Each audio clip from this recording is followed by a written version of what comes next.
پاچا صاحب زما د زړه پر دیوالونو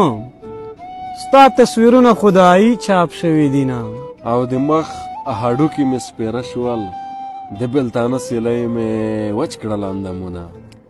او ماښامه دومره ورته وایه د تور څادر په پیڅه زهر ګرځوي نه او چې مسافر په کاڼو ولې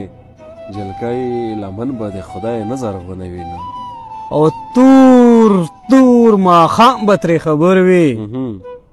د خندا ډکه خوله به چیرې ناسته وي نه او په نیمه شپه د زړه راډک شه په نیمه شپه مې سترګې ډنډ ولاړې دي نه او سپینې سپوږمۍ ته مې خوله واخله د دیواله سیوري ته نه در سره ځم او په مېلمنو د ډزې وشه د نیمې شپې پورې یوازې ناسته ومه او خلک تپوس ته د رنځور ځي زه چې رنځور شم د جانان تپوس ته ځم او د زړه رضا دې وه چې لاړې ګنې قرآن دې په سر چا نیولی ونه